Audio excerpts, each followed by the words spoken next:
Imagine this. It's a chilly October night over 100 years ago. The moon is bright, the wind is howling, and children are running through the streets. But something strange. They aren't dressed like princesses or superheroes.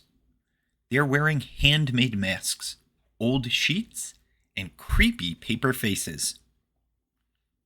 You knock on a door and whisper, "Trick or treat." But instead of candy, you might get a cookie or even a potato. Believe it or not, the first Halloween costumes looked nothing like the ones we wear today. Welcome to Believe It or Not, the show where weird is real and the truth is stranger than fiction. I'm your host, Bryan, and today's story takes us back to the spooky beginnings of Halloween costumes, when kids made their own disguises. Trick-or-treating was brand new, and a few clever companies turned a scary tradition into a billion-dollar industry. Long before superheroes, pumpkins, and candy buckets, Halloween was actually known as All Hallows' Eve, a night when people believed that ghosts could cross into the world of the living.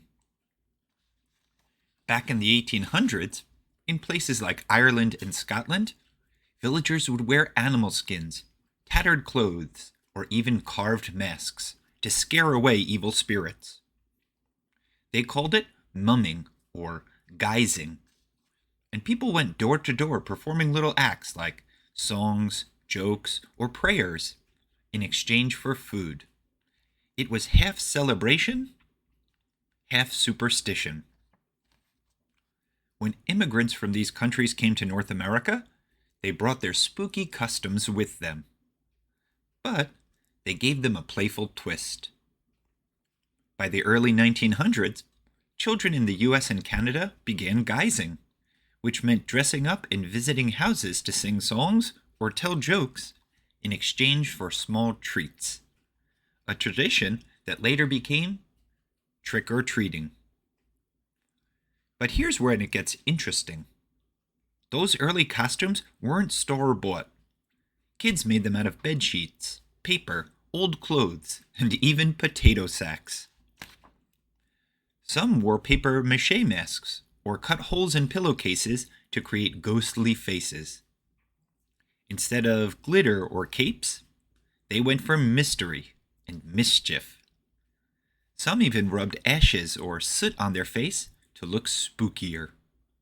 In small towns, Halloween night was wild. Kids played pranks, tipped over outhouses, or tied doorknobs together. Costumes weren't just for fun. They helped kids hide their identities while causing a little bit of harmless chaos.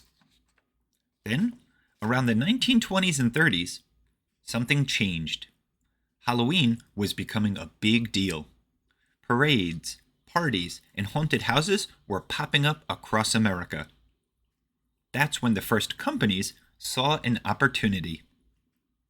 Enter Dennison Manufacturing Company, makers of crepe paper and party supplies.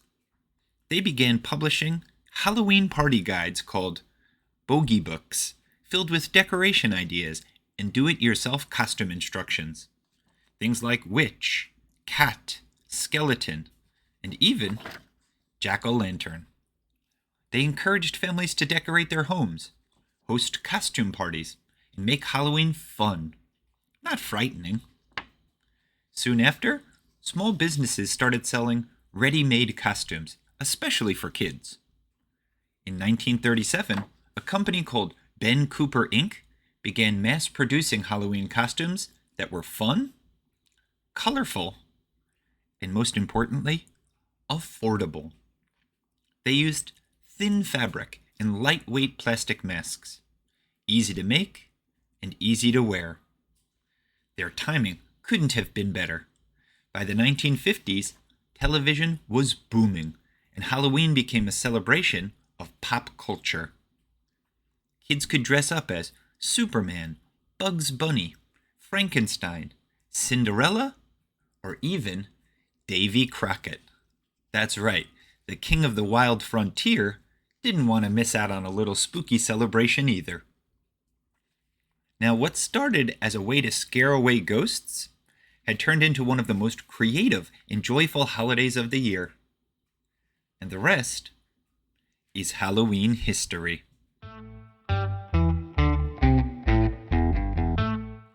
Now, here are a few fun facts that I found while researching this podcast. Number 1. The first mass-produced superhero costume was Superman in 1938. The original and the best. Number 2. During World War II, Halloween costumes were hard to find because fabric and paper were rationed.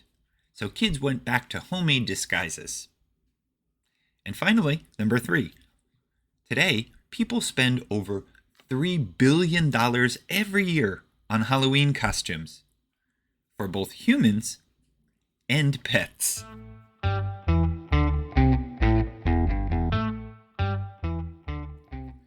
Now, it's your turn to think about the story.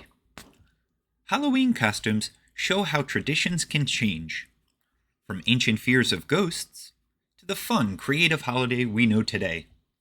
It's a reminder that even spooky things can evolve into something joyful and imaginative. So next time you put on your costume, think about this. What story does your costume tell? Would you rather dress to scare or to make people smile? And finally, if you could make your own costume, just like the kids did 100 years ago, what would you make? And do you think you could even pull it off?